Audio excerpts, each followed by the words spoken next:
Aquí surge una duda, porque el presidente Hugo Chávez arriba al poder democráticamente, es electo democráticamente. Así es. Y claro, a veces nos queda la duda que, hombre, siendo electo democráticamente, que un presidente empiece a asumir estas condiciones y empiece a absorber el poder, ¿no? Y a ensancharlo. ¿Hasta dónde el ciudadano tiene la opción de poner resistencia a ello, o definitivamente en un sistema presidencial es muy complicado poner la resistencia, ¿no? Bueno, los ciudadanos, mencionábamos que bueno, el presidente está controlado por el Parlamento, por la resolución del Poder Judicial, pero el ciudadano y los medios de comunicación, de hecho, hacen mucho, ¿no? Una agenda presidencial, una agenda puede verse de alguna manera obstruida porque principalmente el medio de comunicación está en desacuerdo. Claro. Y tiene que cambiarla.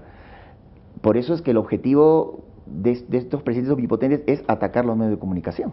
Inmediatamente. Inmediatamente. Si no, no van a poder todos los avanzar. casos que estaba citado, se me vienen a la mente casos de ataque a los medios de comunicación. Es lo que primero que tienen que hacer, y es el control, ¿no?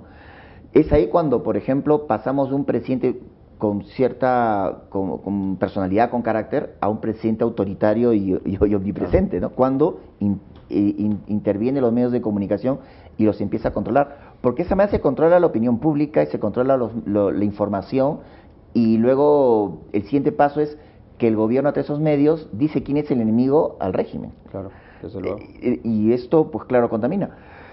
Siempre habrá resistencias, pero luego ocurre lo de siempre, ¿no? Que luego la televisión se convierte en una especie de Matrix en que todo parece que está bien, claro, y luego en la práctica eso no es así. El caso de Venezuela va a ocurrir, ¿no?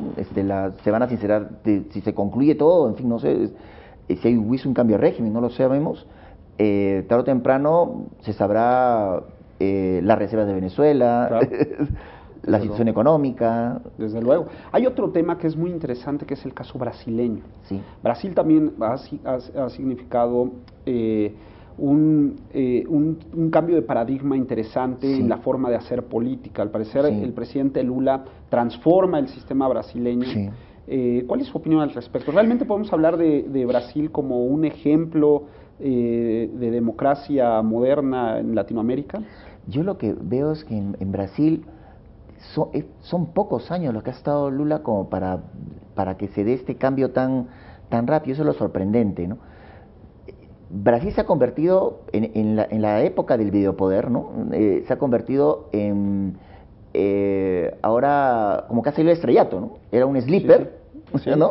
Y de pronto, por temas de medios y coyuntura, ¿no? Olimpiadas, próximo mundial de fútbol, claro. La próxima visita del Papa. Todo está en Brasil. Todo está en Brasil. Empieza hasta dibujos animados de Río. Empieza a ser un boom, ¿no? Empieza a ser un boom mediático. Ya sabíamos, ¿no? Que fabricaban armas, que tenían una industria, tecnología, eso era claro.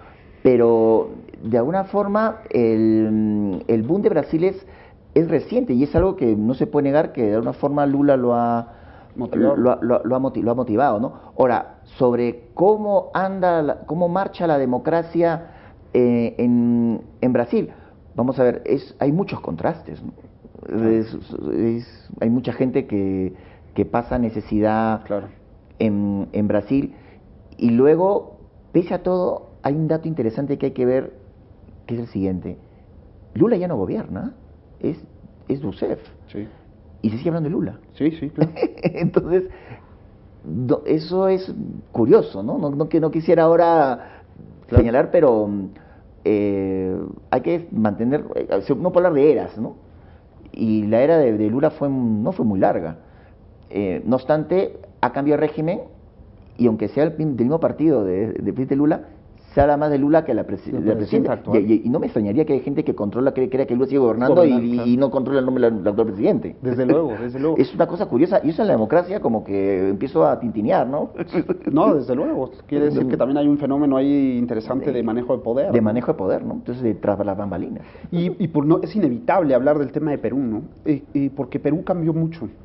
Al parecer, el segundo mandato de Alan García fue Se reivindicó. Se reivindicó, fue muy notable, ¿no? Sí. Inclusive a nivel internacional se habla de un renacimiento peruano, ¿no? De manera muy importante. ¿Qué fue lo que pasó en Perú? Yo creo que en gran medida la continuidad democrática ha dado frutos, ¿no? Luego la transición, luego el gobierno de Juan Toledo, Alan García, actualmente el de Ollantumala, luego los frutos de un proceso de medidas económicas que desde los 90 se empezaron a tomar, ¿no? Para ordenar la economía, en un marco recesivo en los fines de los años 90 terrible, y que luego la economía a partir del año 2001, 2002 empieza a crecer imparablemente mes a mes, y esto no se ha detenido, ¿no? Pero por otro lado hay amenazas, ¿no? Por ejemplo, rebrotes terroristas, ¿no? Claro. El narcotráfico, ¿no? Que tiene que ahora de alguna forma contrata a los terroristas para protegerlos, ¿no? Esto son temas que también, porque nos centramos solo en lo económico, ¿eh? Claro. Y eso, claro, tiene beneficios, pero se está de alguna manera reconstituyendo una clase media que se había casi desaparecido. Y justamente el éxito económico se basa en la pequeña y mediana empresa. Claro. No son en las grandes empresas necesariamente, sino es la pequeña y mediana empresa. Hay grandes problemas de inclusión. El Estado no llega, el Estado peruano no pasa de los 800 metros de altura, ¿no? Claro. O 600, ¿no? Pero 2000, 1200 no llega, no llega. no llega.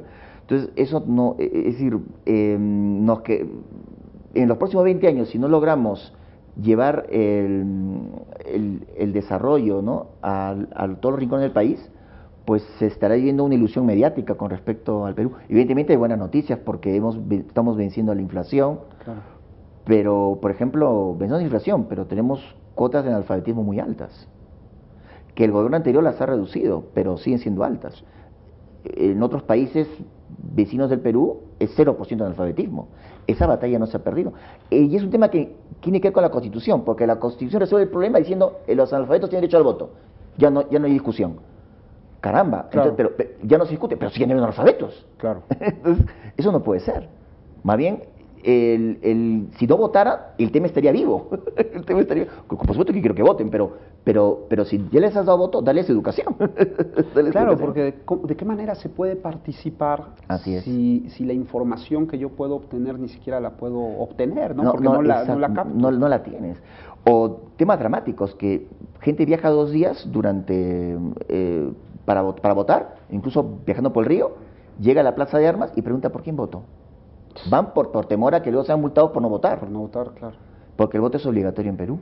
Entonces, me parece reconocernos, la economía, las medidas sensatas que se han tomado, la reivindicación de un gobierno aprista, ¿no? Que mantuvo las líneas, la sensatez del gobierno actual, ¿no? Que pensábamos que iba a tomar decisiones radicales, pero en sentido contrario, pero las ha mantenido, como que la economía está en un barco, ¿no? Que sigue y que y que la política va por otro camino, pero el analfabetismo, el terrorismo, la falta de inclusión social, eso es latente en el Perú todavía. Bueno, son flagelos que persiguen a toda Latinoamérica. A toda Latinoamérica, totalmente.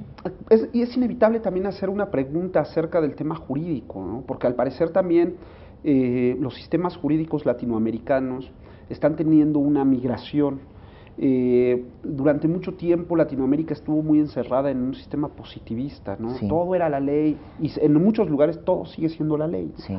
Pero también es cierto que algunos sistemas han ido variando y han entendido la Constitución de una manera distinta, ¿no? Sí. Han migrado hacia sistemas donde, al parecer, los principios constitucionales se entienden como tales, ¿no? Así es. Como algo que baña todo el ordenamiento jurídico, pero que queda un grado de interpretación que permite una armonización entre la realidad y el sistema jurídico. Sí. Sí estamos teniendo esta migración en Latinoamérica. Sí es una visión correcta pensar esto. Sí, en los países que, por ejemplo, México, Chile, Colombia, Perú, por ejemplo, por mencionarlos, noto que estamos pasando de lo que era una visión legalista a una visión judicialista. Es más, yo diría que ya en algunos países se puede hablar ya hasta de un common law nacional, Sí, claro. porque las sentencias de los tribunales judiciales, donde hay tribunal constitucional, donde el tribunal constitucional está integrado en la Corte Suprema, la Corte Federal, pues vemos que esas sentencias crean precedentes.